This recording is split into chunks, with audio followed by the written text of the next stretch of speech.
All right, hey y'all. Now, moving into the second chapter here of Symbolic Exchange and Death. I'm sure we'll go beyond it, but this is when we're getting first into simulation.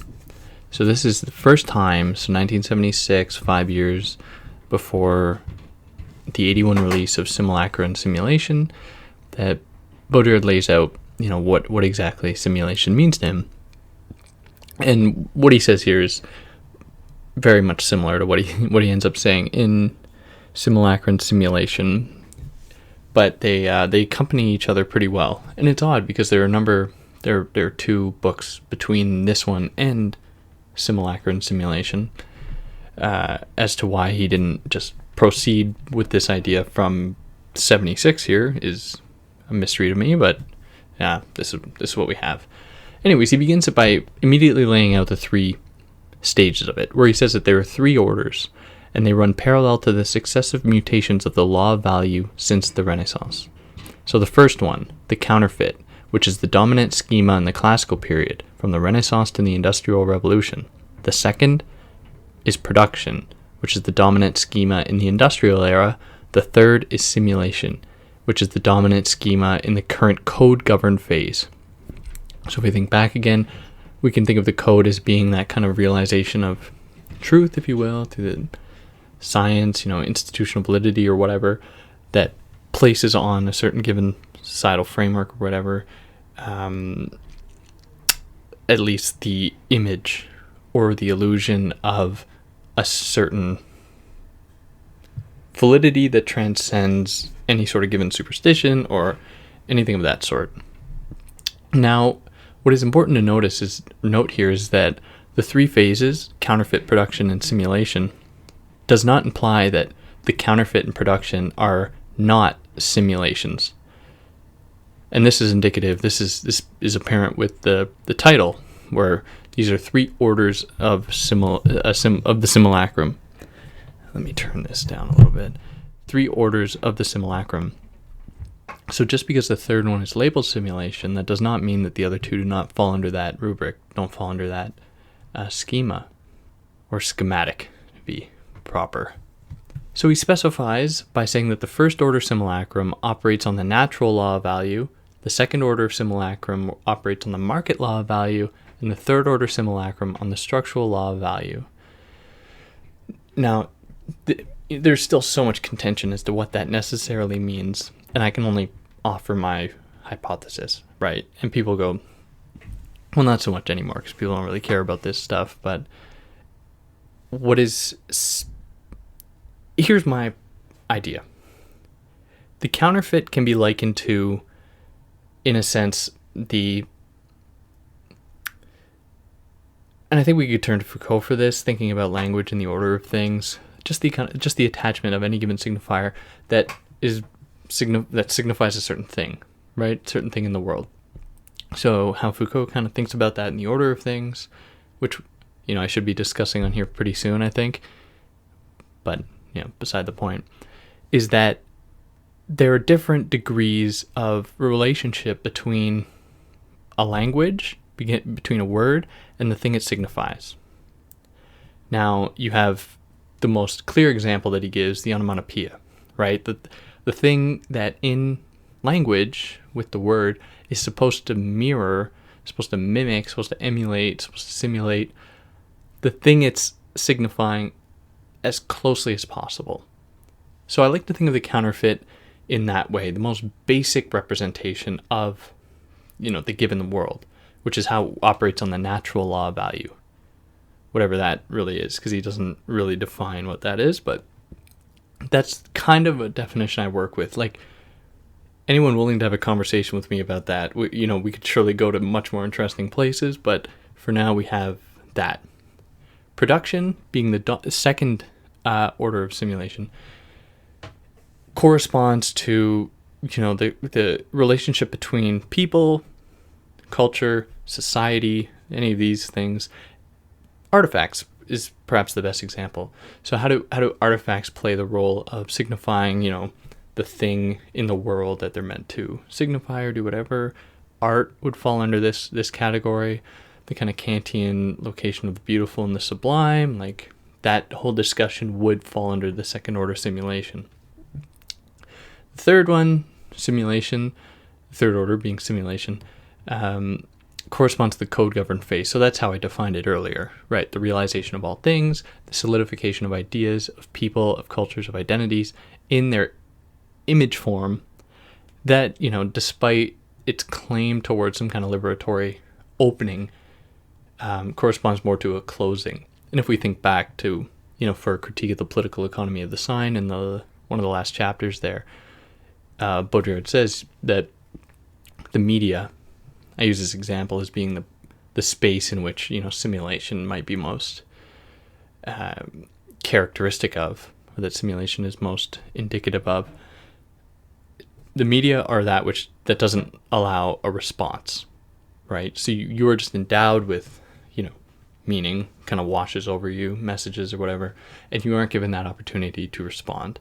And as I said then, we can certainly we have to think about this differently in the Twitter-based world, like where responding seems to have a much heavier role than people just watching the television in the, the 20th century. But if we accept his hypothesis, then it is the media that things are not opened up to possibility, but are actually closed off. And they're closed off so that they can become easily digestible by us consumers. Now, with these three orders, they are susceptible to change because, remember, we're working with Baudrillard here. There are going to be contradictions in his thought, contradictions in his, the way that he deals with these things, where, any number of them that I brought up to this time, which makes it difficult to locate exactly what he means by each one of these phases. And I hope that how I kind of laid it out here is a good kind of starting point to think about it. But we'll get into it a little bit more. But for now, he doesn't really unpack it here. He takes this opportunity now to move into what it means to be, humans, beings, or whatever, in relation to this simulation. So in what is going to follow really borrows much from his first book, The System of Objects. So, for those that have just skipped to this one, I'm probably going to make reference to that one, which probably won't be too confusing, or it's not all that necessary. For those people that haven't watched or listened to my first couple of videos on his first two books, I mean, it's kind of blasphemy to say this, but I think that they're not really necessary to grasp the rest of his stuff. But anyways, I digress. So Baudrillard, in thinking about, he takes this opportunity to think about robots and the automaton, and he uses them almost metaphorically to think about the difference between first and second order simulation.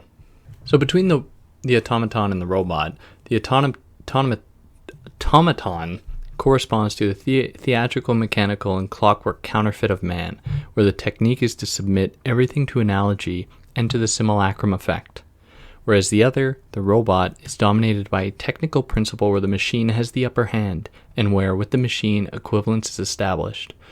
So, etymologically, thinking about the robot in this way, the name comes from Czech, or the word comes from the Czech for slave, and we can think back to Capek with RUR for that one. But between the automaton and the robot, Baudrillard sees this, kind of sequential progress, where the automaton is the analogon of man and remains responsive to him, whereas the machine is the equivalent of man, appropriating him to itself as an equal in the unity of a functional process. So for him, this sums up the difference between first and order simulacra. So whereas the automaton actually is recognized as being exterior to, yet still has that kind of analogous type potential to it, the analogous character, the robot does not retain that sort of exteriority, where the distinction between the two becomes harder to grasp to the extent that, we come to question our own thinking, right? Kind of the Isaac Asimov title, I, Robot, right? I being the robot. To what extent am I engaged in that sort of what I believe to be exterior to me, notably the robots, the slaves? To what extent am I part of that system? Am I, in fact, a robot? So what characterizes the shift from the automaton to the robot is that what we see in the robot for Baudrillard is no more semblance or dissemblance, no more God or man, only an immanent logic of the principle of operativity, where what we would have traditionally in like first order simulacrum had kind of located in the realm of the robot. These are things I kind of just mentioned, like the slave type characteristics, like only ever always working, only ever always. All right, we'll go with that. Is then discernible from what we do. And in that sense, that the distinction is lost.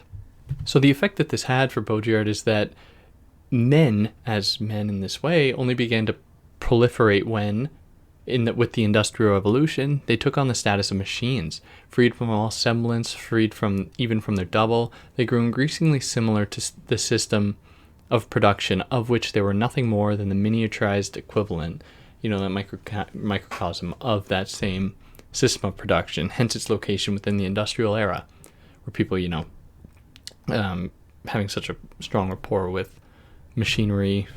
We think of the Henry Ford type, like a production line, and the effect that has on the humans locating themselves as humans or seeing themselves as humans.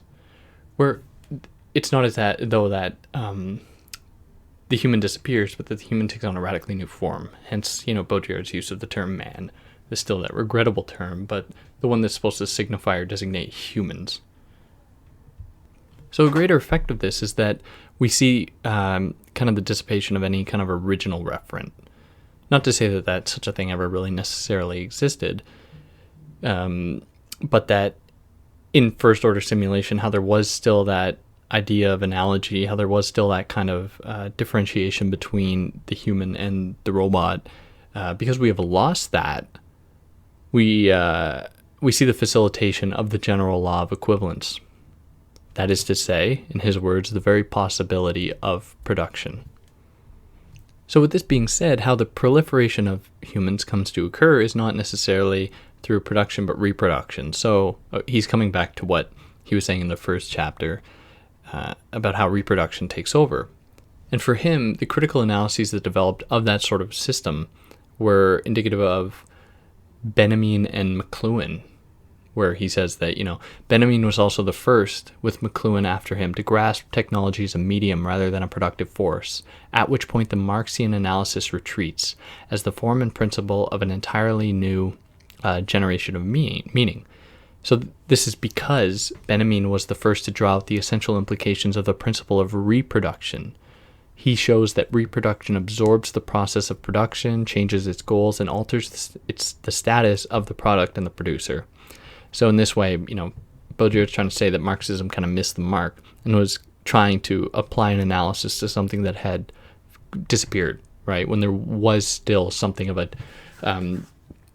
rupture or something of a medium or a middle ground or something that differentiated humans from the machines that they used for production or from production itself.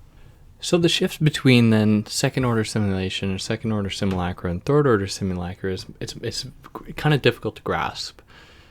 For me, it's essentially the shift into science. Okay? So what Baudrillard says is that it is in the genetic code that the genesis of simulacra today finds its completed form. At the limits of an ever more forceful extermination of references and finalities, of a loss of semblances and designators, we find the digital programmatic sign, which has a purely tactical value, at the intersection of other signals, bits of information, tests, and which has the structure of micromolecular code of command and control. So at this level, the question of signs and the rational destinations, their real and their imaginary, their repression, reversal, the illusion they form of what they silence or their parallel significations is completely effaced. Now, it would seem to me, and this is where I have trouble with this, and it's so difficult to conceptualize, is that this seems all indicative of the second order as well. The difference, however, I would argue, is the resurrection, or perhaps not resurrection, or the erection of, scientific discourses as a means of explaining, the world, and giving the world a certain face, giving humans a certain identity, a certain stillness. And it is of this attempt to re-articulate or to re-erect a distinction between humans as, natural, real entities, in contrast to, nature, in contrast to animals, in contrast to whatever. Now, it's these types of distinctions that compels Baudrillard to think about things in terms of a certain repressive hypothesis, where we are seeing, precisely in our attempt to kind of exercise the world of, or to try and kid ourselves of having lost our distinction from robots or whatever, that we are entering a new phase, a much more pernicious one, precisely because it attempts to convince us of our lack of, or our own humanity, when it has long gone. Which is where I think the distinction really lies. So one example of this is in the case of DNA, as he just mentioned, where he asks, perhaps, or he says, it remains to be seen whether DNA is itself a myth. It's just being one of those kind of tools of, the institutional formations of third order simulacrum that operate, in a sense, to convince us of our humanity, of our non-robotic operativity. So this leads him to say that we find, under the rigorous sign of science, the end of dialectical evolution. Moreover, he continues that life is now ruled by the discontinuous indeterminacy of the genetic code, by the teleonomic principle. Finality is no longer at the end. There is no more finality, nor any determinacy. Finality is there in advance, it inscribed in the code. So any sort of a finality that we might discern, that might derive from some kind of scientific observation or whatever, deduction, is in itself a tool, is a strategy employed by the code as a sort of trompe l'oeil, right? Like this idea of the red herring comes back again. Something that is intended to convince us of our humanity, which just essentially misses the mark. So it's in that sense that we enter the third order, as having, we're in the stage where nothing has any attachment to a real referent. But what's more, because that is also indicative of the second order, what really makes the third order special is all our attempts to convince us of our reality. So take one example that really helps me understand this is pornography. Funny enough. Through pornography, we come to see ourselves having a body that desires, a body that wants, a body that, excretes fluid, that can do bodily things.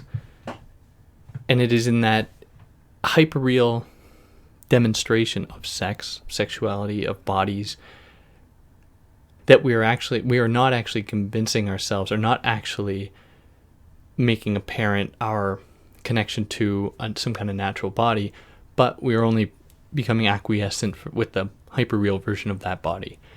And so pornography, in the way that it's demonstrated most prominently, is just one strategy of convincing ourselves that we are still humans, if you will.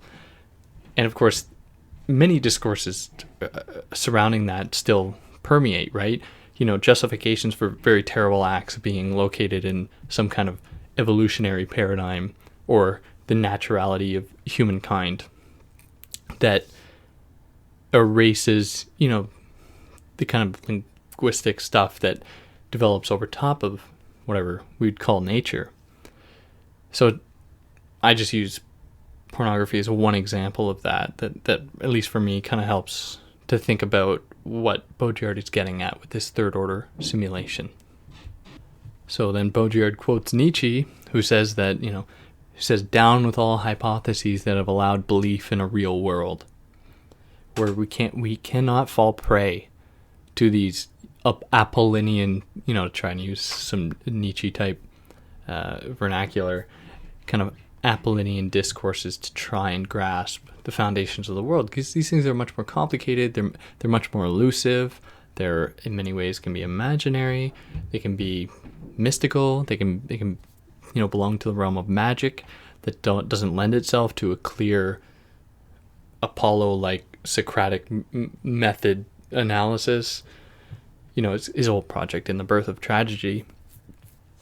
Baudrillard really wants to channel that and think about the world not so cleanly organized, and how even those apparatuses those attempts to observe the world in such a way are in fact part and parcel of this system, this kind of oppressive realization of all things in the form of simulation. So one of the effects that this has in, one of the moments that Baudrillard turns somewhat political is to think about the two-party system that's really prominent in many countries. The two-party system corresponds for Baudrillard to a certain binary structure, right? Ones and zeros, a sort of structure that is indicative of third-order simulation, and in effect, as well, second-order simulation. The kind of the grasping between what is real, what is unreal, as it comes out in the binary form. So for Baudrillard, that is party politics, then, or a two-party system, mirrors that same kind of cultural logic, that sort of drive or that move into third-order simulation. So what stands in opposition to that, and we think, and the example he gives is totalitarianism as a single-party system that cannot operate precisely because it does not abide by the same logic. So what he says is that this is because single-party rule, totalitarianism, is an unstable form which drains the political stage and can no longer ensure the feedback of public opinion, the minimal current in the integrated circuit that constitutes the transistorized political machine. The two-party system, by contrast, is the end of representation, since solicitation reaches its highest degree in the name of a simple formal constraint when you approach the greatest perfect competitive equation between the two parties. This is only logical. Democracy attains the law of equivalence in the political order, and this law is fulfilled by the seesawing of the two terms, which thus maintains their equivalence, but by means of this minuscule divergence allows for public consensus and the closure of the cycle of representation. And this is really, it's easy to think about the United States in this way, almost deceptively easy, but I'm going to do it anyways, where it makes me very suspicious how close elections are, right? Take the latest one, like with Trump and Clinton. The fact that, they each won in their own way, right? You had Clinton winning with the popular vote and Trump with the Electoral College. Both legitimate. I don't want to delegitimize either of those, right? They both serve a purpose. Now, that's a conversation for another day for anyone who's really interested, but for now I'm just going to kind of put them on an even playing field. What that says, or makes me generally suspicious, is just because how clean it is. Half the population thinks this, half the population thinks this. Easy, right down the middle. And of course there are outliers and whatnot, but if we're being properly Baudrillardian, what we're really thinking about are like the totalizing frameworks, or those things that stand in for wholes. So in a sense, the majority standing in for the whole, or what is really going on with the big scale movements, rather than just individual circumstances. And I believe this is what he's saying here, where there is the maintenance of a certain, political equivalence, where under democracy we see this equivalence sort of maintained, where what does not exist on the one side of the equation then gains its, in a sense, cathartic power by not being all the problems of the other one, or not being that of the other one. kind of the différance, or the Derridian term there, the deferral and différance. I think it's for some reason it's eluding me. You are this precisely because you are not this.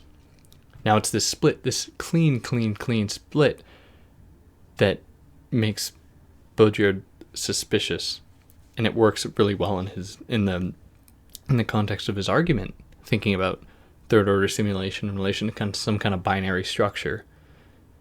And Hegelian dialectics would be something that for him is, and he comes to be rather critical of it, something that it's very difficult to swallow because it's way too neat.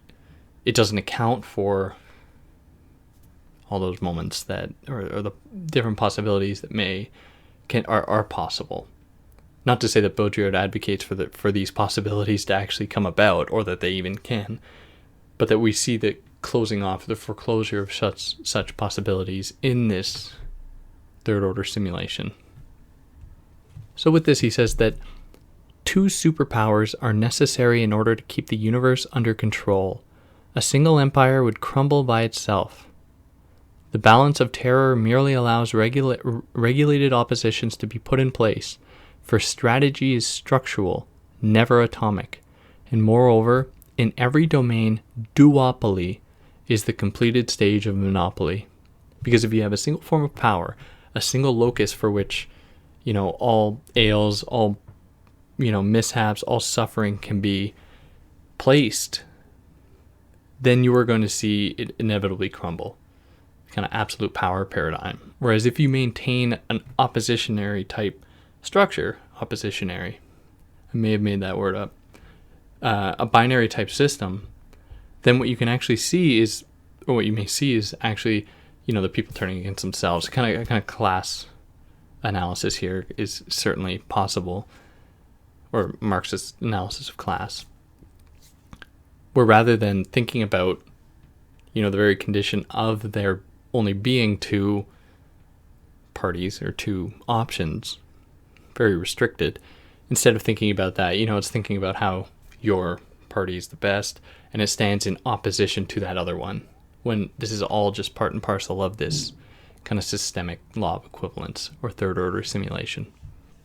So Baudrillard then turns this analysis and even onto a more specific point. And this is, to me, one of the most haunting moments in Baudrillard's work, where he thinks about the World Trade Centers. So he asks, why has the World Trade Center have 2 towers? He says, all Manhattan's great buildings are always content to confront each other in a competitive verticality, from which there results an architectural panorama that is the image of the capitalist system, the pyramidal jungle, every building of the offensive against every other. The system itself can be spotted in the famous image we have of New York on arriving by sea. The image has changed completely in a few years. The buildings are no longer obelisks, but trustingly stand next to one another like columns of a statistical graph. This new architecture no longer embodies a competitive system, but a countable one, where competition has disappeared in favor of correlation. New York City is the only city in the world to have retraced through the entire length and breadth of its history the contemporary form of the capitalist system in this way, instantaneously changing according to this system. No European city has ever done this, and that's his French intellectualism, kind of douchery sneaking through there, but we'll forgive him for that. So then he returns to the idea to the World Trade Centers. So this architectural graphism belongs to monopoly. The World Trade Center's 2 towers are perfect parallelepipeds. Pipeds. Sorry. 400 meters high on a square base. They are perfectly balanced and blind communicating vessels. The fact that there are 2 identical towers signifies the end of all competition, the end of every original reference.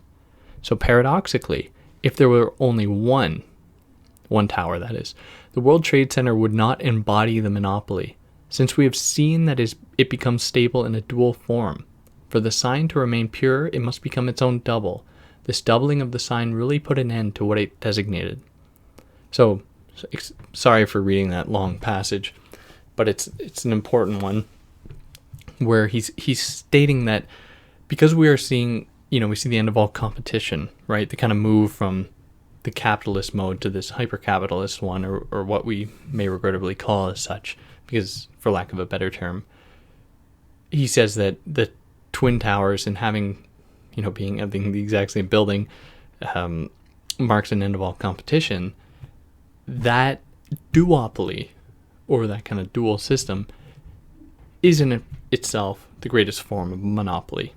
So that's why he says that if there was only one tower, it wouldn't be as though it's a pure monopoly, precisely because it would then wouldn't abide by the same kind of dualistic logic, but would in itself fall prey, in a sense, to its own, I guess, power. Power corrupts, absolutely, or whatever. And this passage is just really, it's really interesting given 9/11 and how both towers were destroyed and one was erected in their place. It's really fascinating. And as far as my reading goes of secondary literature on Baudrillard here, not many people have thought about this. Not many people read this text, mind you. Not many people read this whole text, especially. But it's extremely interesting. So if we were to take Baudrillard's idea seriously, in that if there were only one tower, the World Trade Center would not embody the monopoly. For the sign to remain pure, it must become its own double. This doubling of the sign really put an end to what it designated. Perhaps we are seeing, a return, if you will, to capitalism in its second order localization. In which case, is Baudrillard incorrect? Because I would be inclined to say no. I will accept Baudrillard's thesis to some extent and say that, we can think of hyperreality, we can think of third order simulation, fourth order, fifth order, whatever, and we keep moving on that track. And in the case of 9/11, which is something he witnessed, he was alive for, and we'll get to what he said about it later on, but for now, it seems as though we aren't going back to a certain designation or a certain correspondence between that monopolistic type representation of capital in the form of the World Trade Center as being one building, and capital itself, or capitalism, which kind of throws his argument out of whack, out of sync, and it really problematizes it in a sense. But it's interesting to think about nonetheless. And the fact that he thought about it in these terms is what I find haunting. Because it was, 25 years before 9/11. It's interesting. So it's in this third order that we see this kind of birth of the hyperreal. So the hyperreal, the kind of definition he provides for it now is as follows. At the end of this process of reproducibility, the real is not only that which can be reproduced, but that which is already produced, the hyperreal. So, as I stated earlier, the example I gave, with pornography, where, we're dealing with bodies, we're dealing with bodily fluids, we're dealing with bodily functions, but that can be hardly said to be, to be indicative of, sexuality, right? We think of that famous passage by someone whose name, some philosopher whose name eludes me. Here, I'll find it. Sorry, yes, not a philosopher. It was Marlene Dietrich, who said that in America, sex is an obsession. In other parts of the world, it is a fact.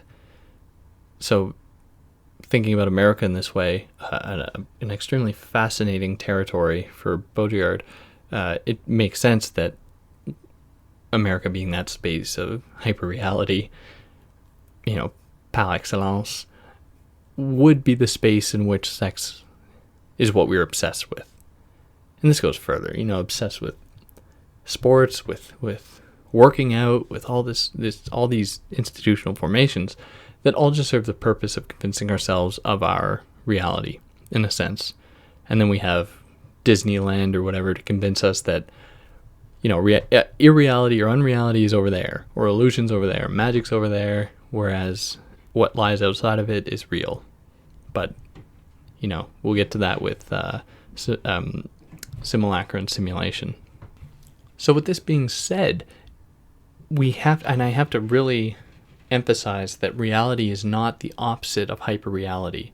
It's when reality is made to be, totally apparent, when reality is made to be more itself than itself, if you will. So it's not as though reality disappears, but when it is made to be more of itself, when it's brought to its nth power, that we see the birth of hyperreality. So it's not as though reality disappears, but that it's there in its most extreme fashion. So in response to this system, Baudrillard proposes that in a place we would almost least expect it, that we see a form of resistance manifest itself in graffiti, or what he calls the insurrection of signs.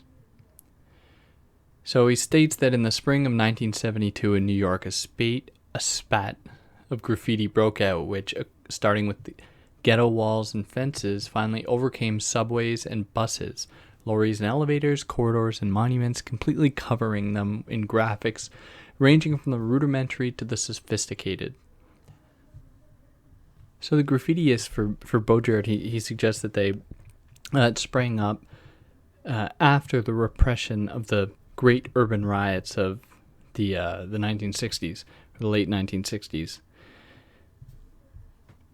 of which he says, like the riots, graffiti was a savage offensive, but of another kind, changing content and terrain, a new type of intervention in the city, no longer a site of economic and political power, but as a space of the terrorist power of the media, signs, and the dominant culture. And as I said before, it's a little bit ironic that he would have located within graffiti a sort of resistive potential, precisely because it relies on the same kind of relationship to signification, where thing stands in for another thing. But there's an immediacy to it that Baudrillard really liked, and it was something that for him really challenged authority as it manifests itself in the form of simulation, turning the same kind of structural oppressive institutions or whatever back against themselves, making a mockery of it, if you will, and responding immediately on the spot. So the signs that make up graffiti, often indiscernible, and I speak for myself. Much of the graffiti I see I can't read. I think it's safe to say that's the case for most people, but that is where, for Baudrillard, the potential of it lies. Precisely because they resist every interpretation and every connotation. They no longer denote anyone or anything. In this way, with neither connotation nor denotation, they escape the principle of signification, and, as empty signifiers, erupt into the sphere of the full signs of the city, dissolving it on contact.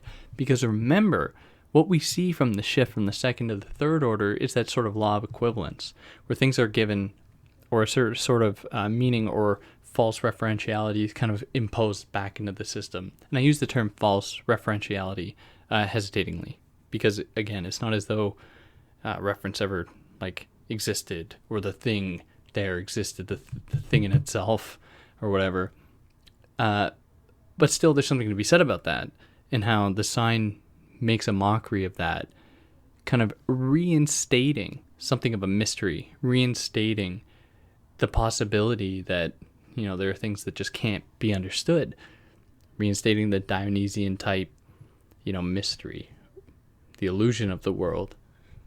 So where on one side, you see graffiti as being a sort of resistive aesthetic, there is also the more oppressive aesthetic, and that comes out in the form for Baudrillard in fashion, where fashion is something that exists by and for the system.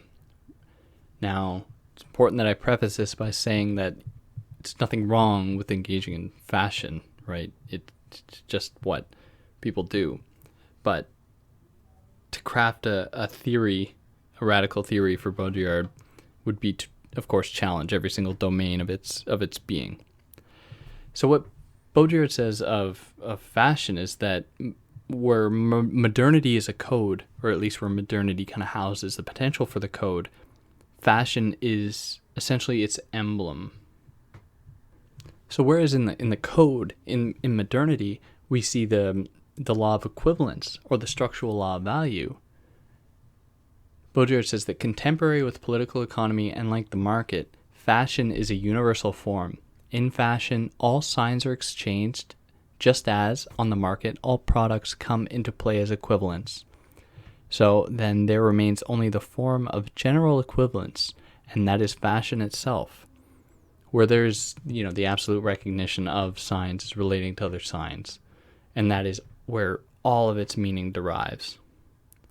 And in that sense, it would seem to me like there is something of a radical potential in that, because it doesn't labor under any illusion of there being that kind of reality, right?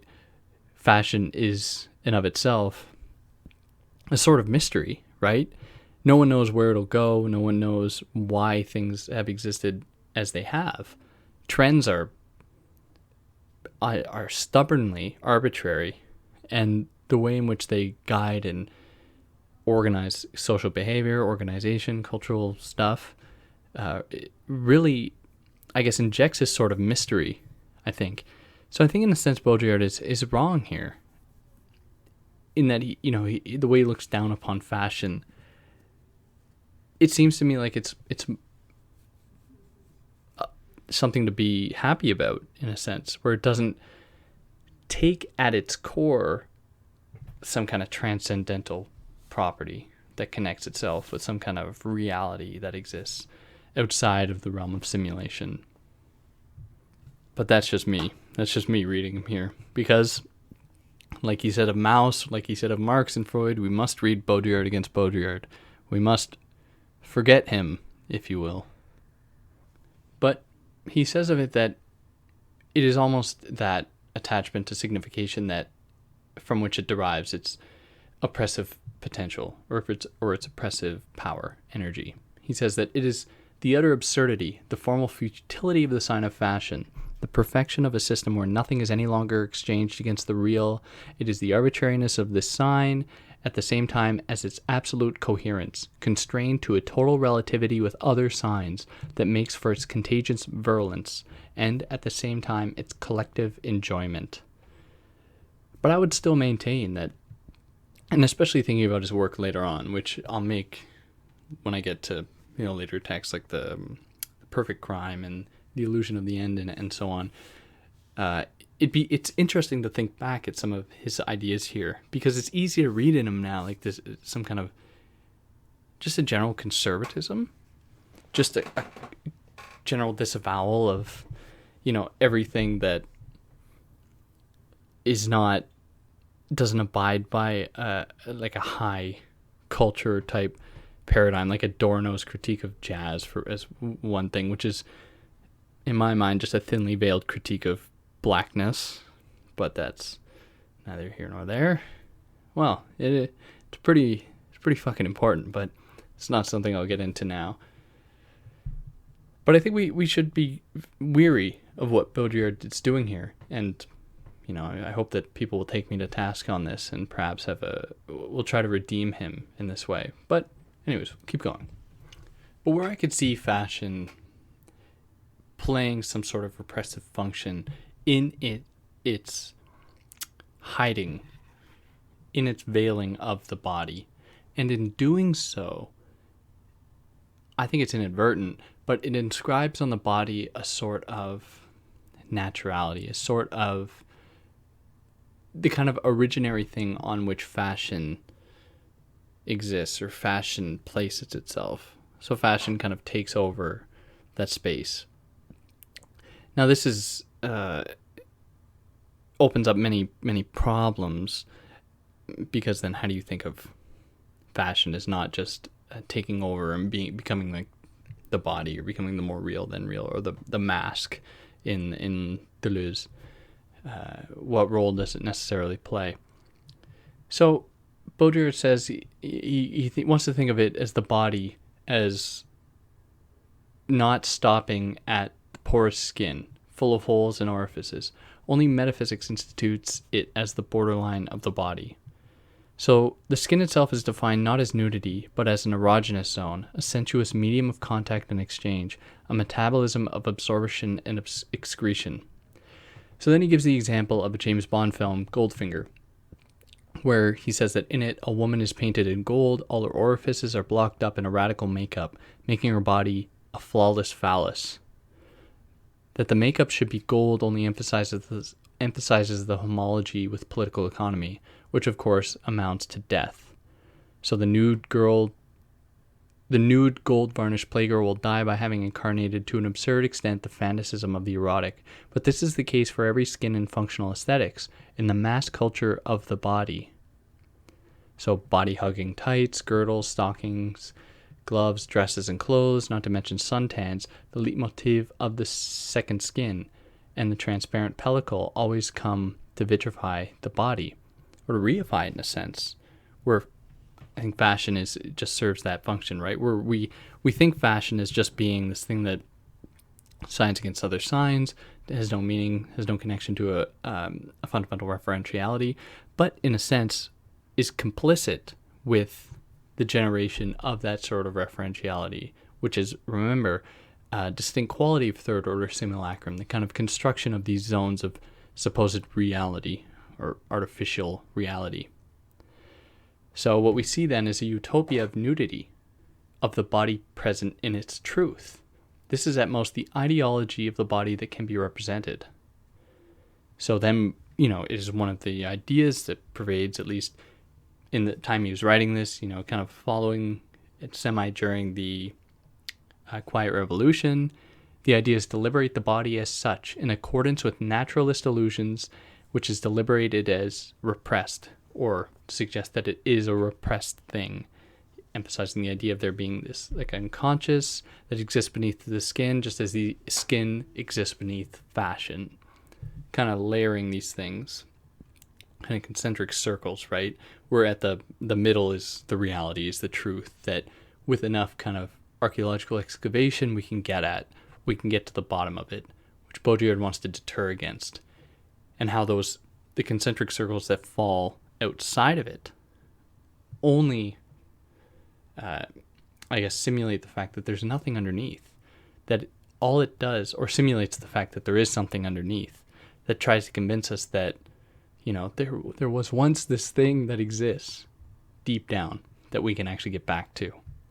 So one of the previous passage I read dealing with James Bond there, the location of the woman kind of painted in gold, the location of that, or the equation of that with a phallic image.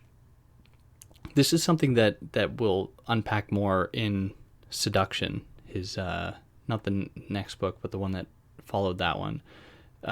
When he thinks about how the location of a certain truth, or the idea of there being truth, is indicative of a sort of male type gaze, where the masculine is what believes in that truth, hence all those institutions that fall under it, right? Scientific observation, whatever, political economy, any of these things do that. So in the context of this argument, when the body is that site of truth, of truthfulness, of reality, of naturality, then we are speaking about the masculine, hence the idea of the phallus. But of course, we have to be very careful, and we can't simply attach to the masculine the idea, the biological male, right? Because these things can come to be occupied by either sex, or any sex, to be a little bit more proper in how I address this, where the masculine is a very oppressive force, but is not necessarily indicative of men, in air quotes. So what comes to stand in for the body in this framework, or in this kind of epoch for Baudrillard, or the symbol that symbolizes it, is the mannequin. So what he says of that is that contemporary with the robot, this is the ideal pair of science fiction, Barbarella. The mannequin also represents a totally functionalized body under the law of value, but this time as the site of the production of the value sign. It is no longer labor power, but models of signification that are produced not only by sexual models of fulfillment, but sexuality itself as a model, which then comes to stand in for reality, stand in for truth, whatever.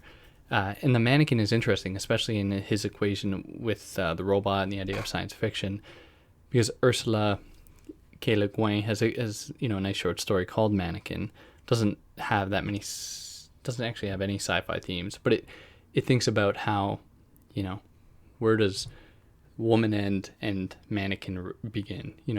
In many ways, the two constructed under this through the male gaze, right? Kind of given their identity based off of what is expected of them. So it's clear that Baudrillard has a beef with Marcusean type ideas of liberation, right? Because for Baudrillard, there's nothing to be liberated.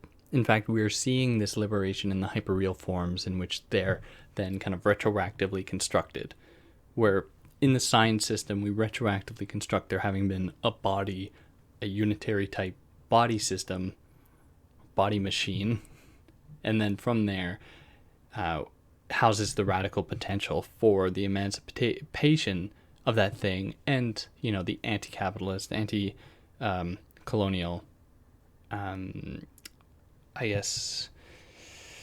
movements that would follow. To this, Baudrillard says that to take the side of the body is a trap. We cannot take the side of the primary processes.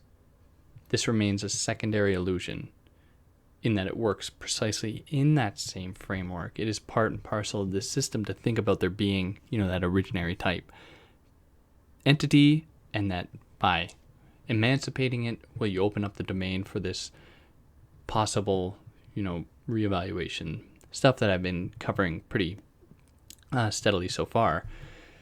But he returns back to Marx here to say that if Marx has described the historical phase where the alienation of labor and the logic of the commodity necessarily resulted in a reification of consciousness, today we could say that the inscription of the body and of all symbolic domains into the logic of the sign is necessarily doubled by a reification of the unconscious, where, to what extent did, or that question, I don't know who would have asked this, but is it that Freud discovered the unconscious, or did he create it? Is it that this thing always already existed, or in the context of Baudrillard here, is the idea of the unconscious a strategy? Is the idea of the unconscious something that develops precisely at the moment of its death, if you will?